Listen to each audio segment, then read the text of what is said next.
अस्सलाम वालेकुम, मैं वसीम मलिक हूँ। आज तारीख है 28 जनवरी 2025। सुप्रीम कोर्ट ऑफ पाकिस्तान में मौजूद हूँ। गुज़श्ता रोज़ जस्टिस मंसूर अली शाह की अदालत से एक ऐसा फैसला आया जिसने 26वीं आइनी तरमीम के बेनिफिशरीज बिलखसूस आइनी बेंच को खासा मुश्किल में डाल दिया। जस्टिस मंसूर अली शाह के फैसले के मुताबिक वो जजेस जो तौहीन अदालत के मुर्तकब करार दिए गए, वो जजेस जो मुलजिम जजेस हैं, उन्होंने आइनी बेंच में बैठ कर कस्टम एक्ट के उस अहम तरीन मुकदमे की समाअत की जो जस्टिस मंसूर अली शाह की अदालत से लेकर आइनी बेंच के हवाले किया गया था। आइनी बेंच ने आज जल्दबाजी में एक ऐसा ब्लंडर मारा और एक ऐसा फैसला दिया जिसका कोई सर पैर मौजूद नहीं है। जस्टिस मंसूर अली शाह के फैसलों को उड़ा के रख दिया गया है। जहां एक तरफ आज की समाअत में वफाकी हुकूमत के जो वकील हैं, जो नुमाइंदगी करते हैं, यानी कि अटॉर्नी जनरल ऑफ पाकिस्तान, और दूसरी जानिब आइनी बेंच, इन दोनों ने जस्टिस मंसूर अली शाह के फैसले को तस्लीम किया और उसके खिलाफ एक अपील दायर करने का फैसला किया और कहा कि हमने फाइल्स बंद कर दी, हम इस फैसले पर मजीद अभी इस लम्हे कोई कॉमेंट नहीं करेंगे। उसके बाद बैरिस्टर सलाहुद्दीन और बेंच के कुछ मेंबरान के दरमियान तल्ख जुमलों का तबादला हुआ जब बैरिस्टर सलाहुद्दीन ने आइनी बेंच के सामने कहा कि अगर जस्टिस मंसूर अली शाह के फैसलों के खिलाफ कोई अपील दायर होगी तो उसमें वो मुलजिम जजेस जिनको तौहीन अदालत का मुर्तकब करार दिया गया है वो उस बेंच में नहीं बैठ सकेंगे। शायद यही वजह थी कि फिर जल्दबाजी में एक ऐसा फैसला दिया गया कि बेंच ने रेट्रोस्पेक्टिव अप्रोच अपनाई, जहां एक तरफ जस्टिस मंसूर अली शाह के 13 और 16 जनवरी के फैसले को वापस लिया गया, वहीं जो उनको कोरम नॉन जुडिस डिक्लेयर किया गया। कहा गया कि ये फैसले पर इंक्वायरम थे क्योंकि अदालत मजाज नहीं थी एक ऐसे मुकदमे का फैसला सुनाने की जो उसके सामने ना हो। और दूसरी तरफ उसी मुकदमे को, यानी कि कस्टम एक्ट के मुकदमे के साथ जो contempt of court additional registrar judicial के खिलाफ जारी की गई थी, वो फैसला भी, वो केस भी कस्टम एक्ट के साथ मुंसलिक करके सुनने का फैसला किया। और साथ साथ अभी तक जो अब तक की सूरत हाल है, जो जस्टिस मंसूर अली शाह का फैसला है वो इन फील्ड है, वो बरकरार है, लेकिन आइनी बेंच ने बंद फाइल के ऊपर फैसला दे दिया है। और ये जो फैसला है ये आने वाले दिनों में उनके गले भी पड़ सकता है। एक बड़ा ब्लंडर भी मारा गया है। और वहीं आज की इसी समाअत के दौरान एक और बड़ी डेवलपमेंट हुई कि जस्टिस आयशा मलिक, जो कि आइनी बेंच की मेंबर हैं, जिन्हें बहुत कम आइनी बेंच में बिठाया जाता है, गुज़श्ता रोज़ जब वो आइनी बेंच में बैठी और कस्टम एक्ट के मुकदमे की समाअत थी तो उन्होंने कुछ वजूहात की बुनियाद पर अपना अक़लियती नोट तो नहीं लेकिन कुछ वजूहात ऐसी लिखी, एक तबाहकुन नोट जो है वो जारी किया और उसमें वजूहात बताई कि क्यों वो कस्टम एक्ट के उस मुकदमे में नहीं बैठना चाह रही या मुकदमे की समाअत जो है वो नहीं करने जा रही। तो आज के रोज़ ओवरऑल इस समाअत में हुआ क्या है वो तफसील जो है वो मैं आपके सामने रखूंगा। चूंकि कस्टम एक्ट के इस मुकदमे की समाअत थी और इस मुकदमे की समाअत के दौरान जैसे मैंने आपको बताया कि एक लम्हा तो ऐसा आया कि जहां आइनी बेंच के जो सरबराह हैं उन्हें हल्फ याद आ गया। वो बार बार ये बात दोहराते रहे, मैं जस्टिस अमीनुद्दीन खान की बात कर रहा हूँ, वो बार बार ये बात दोहराते रहे कि आइनी बेंच जो है उसके ऊपर जो कंटेम्प्ट के कोई आइनी बेंच के कुछ मेंबरान के ऊपर जो उन्हें कहा गया कि वो कंटेम्नर्स हैं, वो मुलजिम जजेस हैं, उसके ऊपर ये पूरा बेंच जो है ये शदीद गुस्से में था।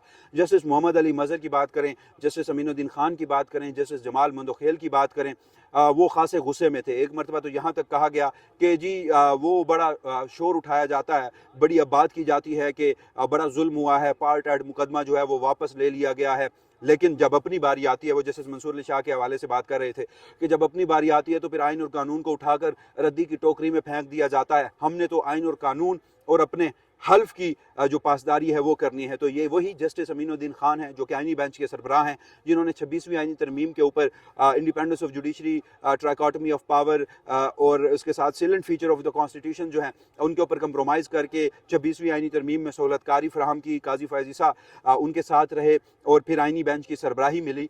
और यही वो जज साहब हैं जिन्होंने फुल कोर्ट के हवाले से, यानी सुप्रीम कोर्ट ऑफ पाकिस्तान के फुल कोर्ट के फैसले के ऊपर अपने अक्सरियती तहरीरी तफसीली नोट था 3 अगस्त का मखसूस नशिस्तों के हवाले से, उसमें ये करार दे चुके थे कि इलेक्शन कमीशन ऑफ पाकिस्तान जो है वो फैसला ना माने। यानी सुप्रीम कोर्ट ऑफ पाकिस्तान के फैसला ना मानने की तजवीज़ देने वाले आज हल्फ याद कर रहे हैं, आज आइन याद कर रहे हैं, आज कानून याद कर रहे हैं। मगर आज हुआ क्या है, जब ये केस की समाअत हो रही थी तो अटॉर्नी जनरल ऑफ पाकिस्तान जो हैं वो आए रोस्टम पर और उन्होंने कहा कि चूंकि ये फैसला तो है, ये फैसला मौजूद है, फैसला अच्छा हो या बुरा हो, जस्टिस मंसूर अली शाह का अदालती आर्डर मौजूद है, हमने फैसला किया है कि हम इसके खिलाफ अपील दायर करेंगे। अब किस फैसले के खिलाफ अपील दायर होती है? उस फैसले के खिलाफ जिस फैसले को फैसला माना जाता है। हालांकि कल तक आईनी बेंच के मेंबर हों, अटॉर्नी जनरल ऑफ पाकिस्तान हो, वफाकी हुकूमत हो, एस्टैब्लिशमेंट ज़दा सहाफ़ी हों, ये तो इस बात को तस्लीम करने से इनकारी थे कि कोई फैसला मौजूद है। वो कहते थे कि जस्टिस मंसूर अली शाह का जो मामला है, जो केस है, वो कुरम नान जुड़े से, वो उनके सामने वो मरकजी मुद्दा ही नहीं था जिसके ऊपर ये फैसला सुनाया गया है। लिहाजा उनके फैसले की जो वजूहात हैं, उनका जो केस सुनने की वजूहात हैं, वो तो एग्जिस्ट ही नहीं करती, लिहाजा ये फैसला ही नहीं है। तो फिर जब आज ये फैसला हुआ कि इसके ऊपर एक रिव्यू, एक अपील फाइल की जाएगी और लार्जर बेंच जो है वो इस मुकदमे को सुनेगा, क्योंकि ये फैसला मौजूद है, और जब तक ये फैसला मौजूद है कस्टम एक्ट का मुकदमा आईनी बेंच नहीं सुन सकता। जस्टिस मोहम्मद अली मजहर, जस्टिस अमीनुद्दीन खान, जस्टिस जमाल मंदोखेल, इन्होंने इस बात को तस्लीम किया। अटॉर्नी जनरल ऑफ पाकिस्तान ने भी कहा कि आप तब तक ये मुकदमे की फाइल जो है वो बंद कर दें। मुकदमे की फाइल बंद हो गई, मगर उसके बाद केस की समाअत हुई, इसके ऊपर कॉमेंट्स हुए, बात चलती रही, और फिर एक वक्त ऐसा आया कि जब रोस्टम पर अटॉर्नी जनरल पाकिस्तान मौजूद थे तो उन्होंने ये कहकर वो अपनी नशीस पर विराजमान हो गए कि वफाकी हुकूमत जो है वो इस फैसले के खिलाफ अपील फायर करेगी। उसके बाद रोस्टम पर आते हैं सलाहुद्दीन। अब वो उनसे पूछा जाता है कि आप बताएं, जस्टिस जो नईम अख्तर अगवान है वो तो ये कहते हैं कि इससे कबल तो आईनी बेंच ने, हमने देखा कि जो रेगुलर बेंच था वो मुकदमात आईनी बेंचेस को भेजता रहा है, साथ छोटी मोटी ऑब्जर्वेशंस भी देता रहा है, मगर इस मरतबा आप उस बेंच का हिस्सा थे और आपने कहा कि आप ये मुकदमा सुन सकते हैं, तो ये जो सारा क्राइसिस है ये आपकी तरफ से पैदा किया गया है। और उसी दौरान जो बैरिस्टर सलाहुद्दीन है उनका जस्टिस जमाल मंदोखेल के साथ जो है वो तल्ख जुमलों का तबादला भी हुआ, और एग्जैक्टली क्या हुआ वो मैं आपके सामने रख देता हूँ, जिससे आपको अंदाज़ा होगा कि कमरा अदालत में हो क्या रहा था। इसी दौरान हमने ये भी देखा कि जो जस्टिस मंसूर अली शाह हैं, उनके जजमेंट के ऊपर, क्योंकि जो वकील थे वो सलाहुद्दीन साहब थे, जस्टिस मोहम्मद अली मजहर ने वकील जो है सलाहुद्दीन, उनको मुखातिब करते हुए कहा कि मुझे तासुर मिल रहा है, आप यहाँ पर संजीदा नहीं हैं। जिस पर बैरिस्टर सलाहुद्दीन ने कहा कि आप मेरी साख पर सवाल उठाएंगे तो वैसा ही सख्त जवाब दूंगा। जिस पर उन्होंने कहा, जस्टिस अमीनुद्दीन खान ने कहा कि बात किसी और तरफ जा रही है, ऐसे ना करें, जाने दें। बैरिस्टर सलाहुद्दीन ने कहा, जस्टिस जमाल ने भी कहा कि अभी हम इस केस को यहाँ से आगे नहीं बढ़ा रहे, या तो आप कहें कि मेरिट पर केस चलाना है तो दलाइल देता हूं। जैसे जमाल मंदोखेल ने कहा कि नहीं, फाइल तो अभी बंद है, हम तो अपनी समझ के लिए मुआवनत ले रहे हैं। वकील सलाहुद्दीन ने कहा कि फाइल बंद है तो फिर आप मफरूज़ों पर सवाल पूछेंगे तो फिर हम मफरूज़ों पर जवाब देंगे। अब आप यहाँ से अंदाज़ा कीजिए कि फ़ाइल बंद थी, वकला ने तस्लीम किया, अटॉर्नी जनरल ने तस्लीम किया, बेंच के मेंबरान ने तस्लीम किया कि हम अपनी समझ के लिए केस की समाअत कर रहे हैं, फ़ाइल तो बंद है। उसके बाद फैसला क्या किया गया, अगेन इसलिए मैं कह रहा हूँ कि वो हमारी समझ से बालातर है, हमारी समझ से बाहर है।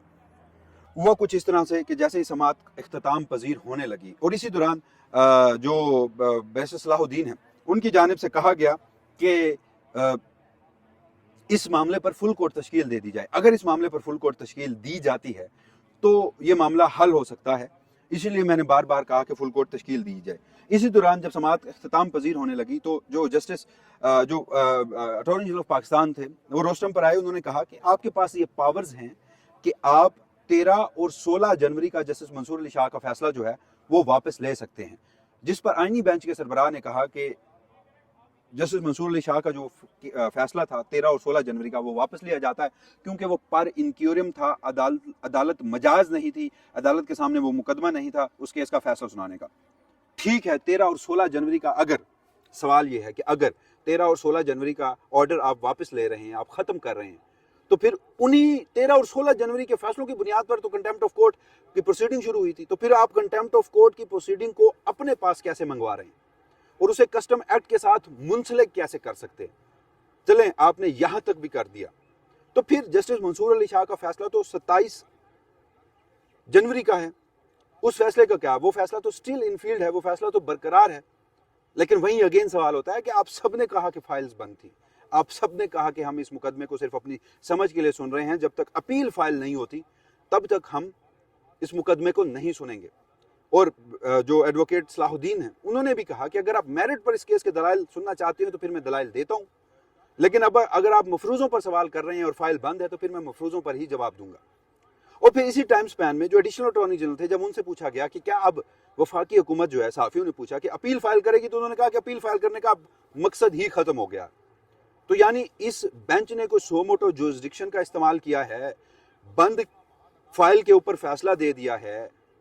13 और 16 जनवरी का ऑर्डर पर इंक्योरियम डिक्लेयर करके, कोरम नॉन जुडिस डिक्लेयर करके, फिर उसी के तनाजुर में जो कंटेम्प्ट ऑफ कोर्ट की प्रोसीडिंग्स थी वो अपने पास कैसे मंगवा ली हैं, केस को मुंसलिक कैसे कर लिया है। तो ये वो जल्दबाजी में किए गए ब्लंडर्स हैं जो आईनी बेंच को नहीं करने चाहिए थे, जो इनके गले पड़ेंगे। और इसीलिए मैं कहता हूं कि जस्टिस मंसूर अली शाह का सिर्फ एक इकदाम कि उन्होंने सिर्फ एक फैसला किया कि अख्तियार समाज से मुताल्लिक केस मुझे सुन लेने दें, या हम सुनते हैं या हम इसके ऊपर फैसला करते हैं कि जो केस है क्या वो हम सुन सकते हैं या नहीं सुन सकते, वो आईनी बेंच को भिजवा सकते हैं या नहीं भिजवा सकते। एक सवाल की बुनियाद पर सुप्रीम कोर्ट ऑफ पाकिस्तान में कितना क्योस खड़ा हुआ, वजह एक है, और वो वजह क्या है?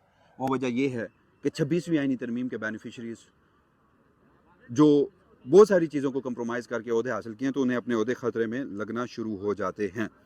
अब आ जाते हैं आखिर में जस्टिस आयशा मलिक की जानिब से जो नोट जारी किया गया था। गुज़श्ता रोज़ जस्टिस आयशा मलिक इसी मुकदमे से, कस्टम एक्ट के मुकदमे से रिक्यूज़ कर गई थी और उन्होंने कहा था कि मैं अपना जो नोट है वो जारी करूंगी।